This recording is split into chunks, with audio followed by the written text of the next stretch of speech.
Hello everyone, welcome to my YouTube channel. आज की class में हम पढ़ने वाले हैं अपना new topic stack in the data structure. इससे पहले भी हमने डाटा स्ट्रक्चर के काफी सारे टॉपिक कवर किए हैं, जिनका लिंक आपको डिस्क्रिप्शन बॉक्स में मिल जाएगा और वीडियो के एंड में भी मिल जाएगा। So now let us start our topic. What is the stack? Stack क्या होता है? Stack is a list. Stack क्या है? एक लिस्ट है to which item are added और from which item can be deleted. Stack वो लिस्ट है जिसके अंदर हम आइटम्स को ऐड भी कर सकते हैं और डिलीट भी कर सकते हैं at one end only. Stack में क्या होगा? सिर्फ एक ही एंड पर, जहां से हम एडिशन कर रहे हैं वहीं से डिलीशन कर सकते हैं, और जो वो एंड होगा वो टॉप होगा स्टैक का। इसके लिए आप जो है ये फिगर देख सकते हैं। इसमें क्या है? ये लिस्ट है, इसमें हम ऐड करेंगे तो इसी एंड से डिलीट करेंगे। इसको डायग्राम को आगे समझेंगे, उससे पहले पॉइंट और क्लियर कीजिए। नेक्स्ट पॉइंट हमारे पास है स्टैक। ये हो गया stack follow the LIFO policy. जो स्टैक है वो फॉलो करता है LIFO policy. LIFO means last in first out. जो सबसे बाद में एलिमेंट हम ऐड करेंगे वो सबसे पहले फर्स्ट आउट, सबसे पहले बाहर निकलेगा। तो ये लिफो पॉलिसी यूज करता है because the element which is ended last, जो एलिमेंट हम लास्ट में ऐड कर रहे हैं विल बी रिमूव्ड फर्स्ट। वो एलिमेंट सबसे पहले हमारी जो लिस्ट है उससे रिमूव किया जाएगा। नेक्स्ट पॉइंट हमें बोल रहा है a stack is an abstract data type. जो स्टैक है वो एब्स्ट्रैक्ट डाटा टाइप है, जो कि पॉपुलरली यूज किया जाता है प्रोग्रामिंग लैंग्वेज के अंदर। It is named as a stack. इसे स्टैक का नेम क्यों दिया गया? Because it has the similar operation as a real world stack. जैसे कि आज जो रियल वर्ल्ड में एग्जाम्पल्स में जो हम स्टैक यूज कर रहे हैं वही इसके अंदर यूज है। स्टैक क्या होता है? एक चट्टा, जैसे इंटो का एक के ऊपर एक ईंट, एक के ऊपर एक ईंट, ये चट्टा हो जाता है, उसी तरह से ये स्टैक है।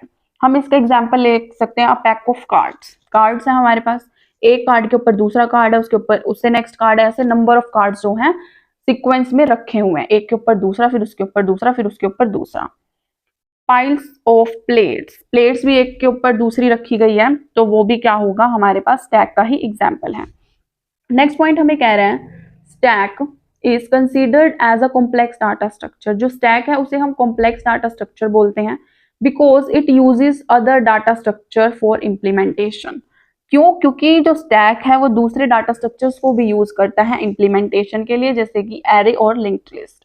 अगर हम एरे और लिंक्ड लिस्ट यूज कर रहे हैं, इसीलिए से जो स्टैक है वो हमारा कॉम्प्लेक्स डाटा स्ट्रक्चर है। नेक्स्ट हमारे पास आता है जो हमारा डाटा स्टैक है उसके अंदर पुश एंड पॉप ऑपरेशन हम अप्लाई करते हैं।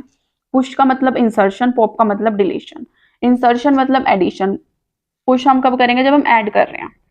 सबसे पहले हमने 1 डाला, फिर 6 डाला, फिर 5, फिर 2। ये क्या हो रहा है? पुश कर रहे हैं, हम एडिशन कर रहे हैं। पॉप मतलब बाहर निकालना। अब सबसे लीफो पॉलिसी कैसे? Last in first out. सबसे बाद में क्या गया? 2, तो सबसे पहले 2 बाहर आएगा। पॉप ऑपरेशन बाहर निकालना स्टैक से, और सबसे पहले क्या जाएगा? 2, फिर 5, फिर 6, फिर 1। यहाँ से जो है हमें पता चल रहा है कि ये जो है लीफो पॉलिसी यूज करता है। जो सबसे बाद में जाएगा वो सबसे पहले निकलेगा, और जो सबसे पहले गया होगा वो सबसे बाद में निकलेगा। इस तरह से पुश एंड पॉप ऑपरेशन हमारे पास स्टैक के अंदर होते हैं। हमारे पास आते हैं operation on the stack. Stack के ऊपर क्या ऑपरेशन होते हैं? पुश और पॉप, दो ऑपरेशन हमारे पास स्टैक में लगते हैं, जो कि हमने पीछे डायग्राम में देखा था। जो इंसर्शन ऑपरेशन है, जब हम एलिमेंट को स्टैक के अंदर इंसर्ट कर रहे हैं, ऐड कर रहे हैं, उसे बोलते हैं पुश। जो डिलीशन ऑपरेशन है, जब हम स्टैक के अंदर से किसी एलिमेंट को डिलीट कर रहे हैं, रिमूव कर रहे हैं, उसे बोलते हैं पॉप।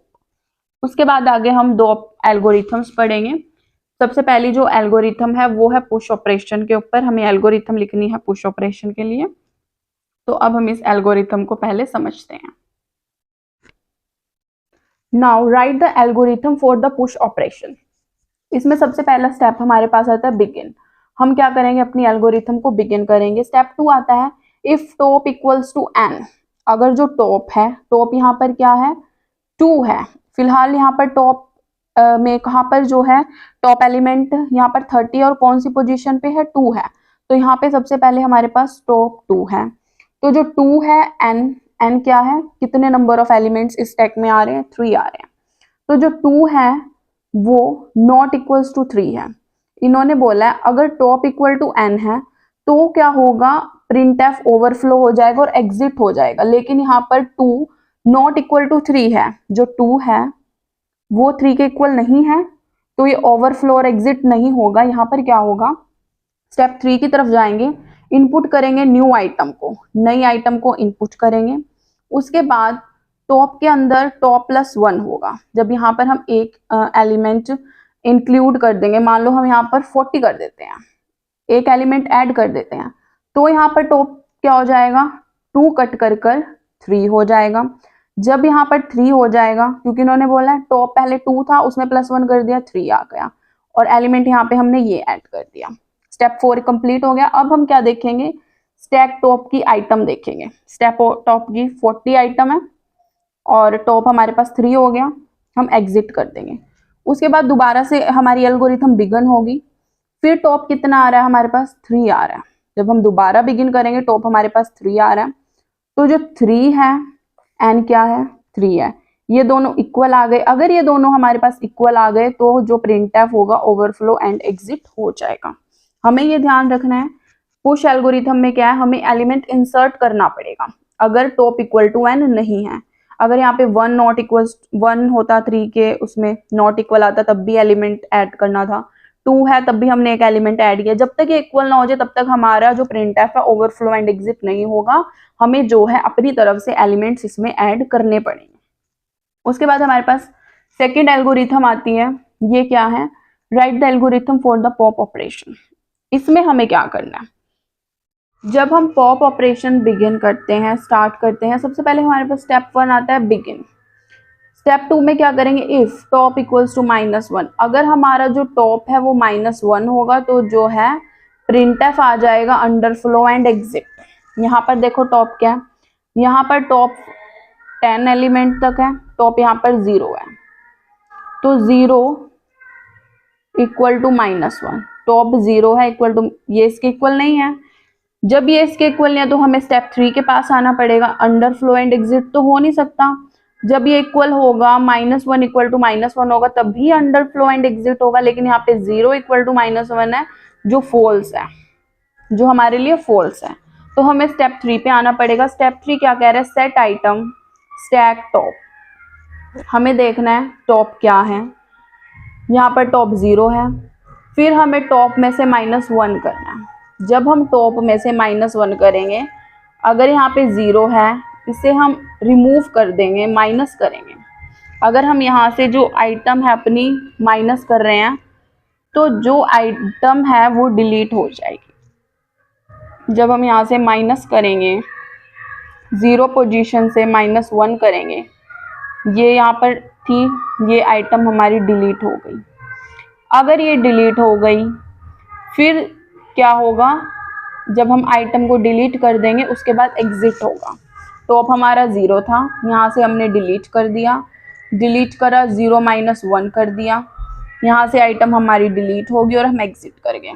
अब हमारे पास टॉप क्या है, ना 0 है, ना 1 है, ना 2 है, क्योंकि इस टैग के अंदर तो एलिमेंट्स है ही नहीं। जब यहाँ पर एलिमेंट्स ही नहीं है तो अब हमारे पास टॉप 0 नहीं, अब हमारे पास टॉप आएगा -1। ठीक है, अब हमारे पास टॉप आएगा -1। अब देखो, जब हमारे पास टॉप आ गया -1 इक्वल्स टू -1, तो प्रिंटफ अंडरफ्लो एग्जिट, जब ये हमारे पास आ जाएगा तब प्रिंटफ अंडरफ्लो और एग्जिट हमारे पास आ जाएगा। इस तरह से जो है ये एल्गोरिथम वर्क करेगी। अब हमने दोनों एल्गोरिथम देख ली, पुश एंड पॉप ऑपरेशन की in the stack. Now application of the stack. Number 1 application है, a stack can be use for evaluating the expressions. जो स्टैक है वो एक्सप्रेशंस को इवेल्युएट करता है। कौन से एक्सप्रेशंस, जिनके अंदर हमारे पास ऑपरेंड्स और ऑपरेटर्स हो। नंबर 2 बोल रहे हैं stack can be use in the back tracking. Back tracking के अंदर भी जो है स्टैक जो है यूज किए जाते हैं चेक करने के लिए parenthesis matching in an expression, कि उस एक्सप्रेशन में जो पैरेंथेसिस है वो मैच कर रही है या नहीं कर रही। थर्ड पॉइंट हमें कह रहा है it is also use to convert one form of expression to the another form. जब हमें एक्सप्रेशन चेंज करना हो, postfix to prefix, prefix to postfix, वहां पर भी क्या है, स्टैक का यूज होता है। It can be use in the systematic memory management. Systematic memory management के अंदर स्टैक का जो है यूज होता है। Now the advantage of the stack. Number 1 है stack help in manage the data in the last in first out method. जब हमें last in first out method use करना हो तब जो है स्टैक यूज किया जाता है डाटा की मैनेजमेंट के लिए। नंबर 2 पॉइंट कह रहा है when the variable is not used outside the function in any program. जब हम वेरिएबल को आउटसाइड द फंक्शन यूज नहीं कर रहे तब क्या होगा, स्टैक का यूज होगा।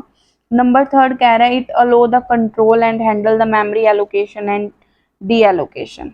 जब हमें हैंडल करना हो और कंट्रोल करना हो मेमोरी एलोकेशन और डी एलोकेशन को तब भी जो है स्टैक का यूज होता है। 4 हमें कह रहा है it help automatically clean up the object. Automatically अगर ऑब्जेक्ट का क्लीन अप करना है तो भी जो है स्टैक यूज होता है।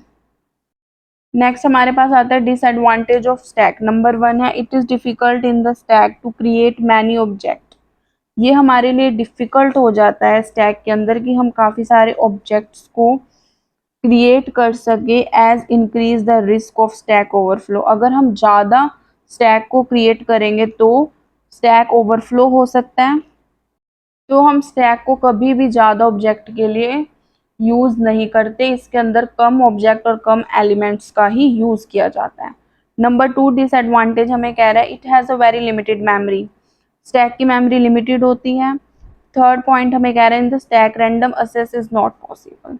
रैंडमली हम कुछ भी असेस नहीं कर सकते, सीक्वेंस होगी लास्ट इन फर्स्ट आउट, यही सीक्वेंस जो है पूरे के पूरे स्टैक में यूज की जाएगी।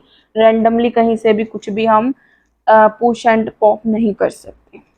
Okay, thank you so much, please like the video, subscribe the channel, bye bye.